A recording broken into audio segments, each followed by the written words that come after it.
Okay, this is Sean Cameron from Metal Talk.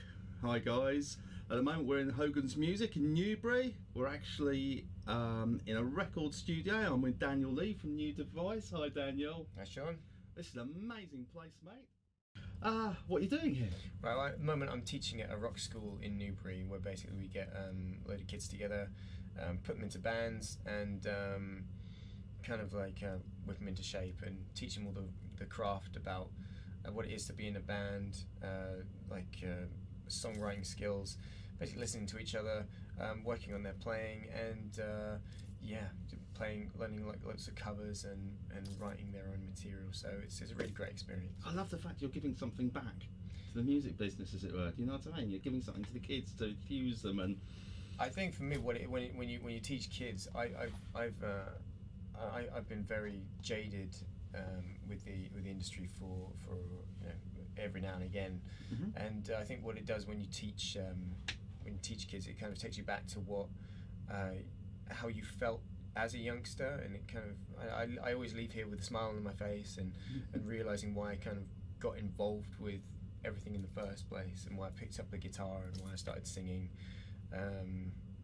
Because it was just for the genuine love of the music, and you see that in these kids. They just love the music. They're not being like distracted by money, by egos or anything like that. There are a few little egos which should kind of crop up every now and again. It's kind of fun to see, but it's all about their love for rock and roll, and that's what's really exciting for me, teaching these kids. Okay, I think last time we saw each other, it was in Camden. Yep. In the Black Heart. You were just starting your new tour. How did that go? Yeah, it was really fun. It was a lot of fun. It was the first time we toured as this lineup, so we didn't argue, we didn't fight, which is always handy, because you're in such a close proximity with each other all the time. And we were playing for an hour every night. Which is quite intense when you're playing music as high octane as ours. So and we held out. Everyone held out. My voice held out, which I was very pleased with, for 5 minutes in a row. It's nice to see when you kind of hit a new level physically as a performer.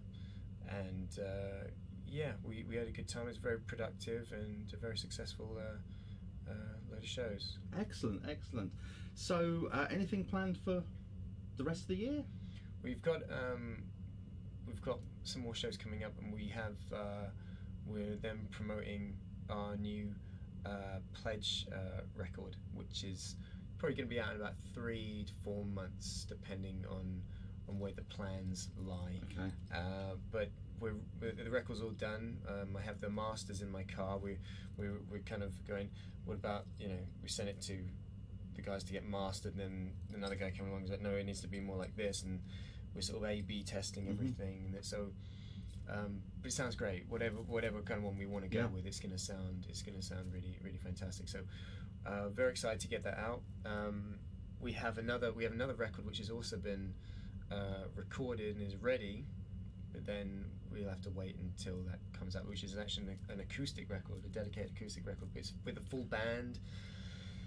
Very different to anything we've done before, and we did it for that reason, is that we wanted to expand ourselves. I've wanted to get New Device on the kind of acoustic scene, so to speak, just because we've proved ourselves every time that we've done that, and I write most of my songs initially on an acoustic guitar. So having that element really come out was it just seemed very natural to do. Brilliant. Now, you've known your drummer for quite some time, obviously. Yeah. Sorry? Yeah, 7 years. I think we had 7 years. Facebook let us know that we'd known each other for 7 years, at least online.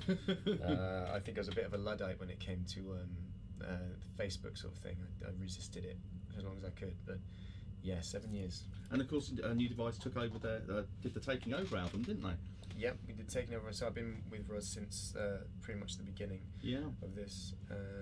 We really wanted him on board. I think he's a very different guy than he used to be. He's quite I want to say timid, but yeah, timid. He's not the kind of man that he is now, and and it's really cool to see him, how he's sort of grown, but how we've grown together. We actually had, like, we knew he was a great drummer. We had three auditions with him, and there was guys coming in who were like just really were nailing it, and they were assholes. So the one thing you do not want in your band is a dickhead who's going to make things complicated for you. And he was just a really great guy, and we really enjoyed spending time with him in the studio sessions that we had. But there were parts that he was too much in his own head, and I think he had some stuff going on in his personal life, and I think it was quite difficult for him coping with his nerves, etc. But I remember being on the phone to him after his second time with us. I remember coming up, I was just like, dude, come in and just nail it. Like, we want you in this band. Just, third time lucky. And he did. He came in and he flew around the kit, and it was perfect. And yeah, and I guess the rest is history. But we've stood by each other when everything fell away. When one fell away, him and I, we stood by each other and didn't let New Device go, and that's been, whether we're tenacious or whether we're just foolhardy or whatever it is, we love working with each other, and we love what this band is able to do. Which takes us on to the next album. Yep. And almost the reforming of New Device, doesn't it? Yeah, I guess so. I mean, it's a different approach to what we've done before, because this is actually we've done a pledge campaign, so crowdfunding, which is something that we've never been involved in. We've always sort of turned to record labels to sort of fund it initially and everything. This gave us a very personal approach with our fans to be a part of the record and to give them cool bonuses, when not just the music, but to actually be a real part of it, and for us to give a part of ourselves, not just our music, to them. You've got some amazingly loyal followers, haven't you? I mean, yeah, scary sometimes. Yeah, when people are turning up and say, "Oh, I've just come from Lyon, France," and you're like, "Wow, it's amazing." Absolutely incredible, yeah, absolutely incredible. And obviously the Here We Stand album, which is my favourite album, I don't mind admitting it. That came about. Yeah, that was probably, I think to date, probably one of my, if not my biggest achievement, personally, simply because of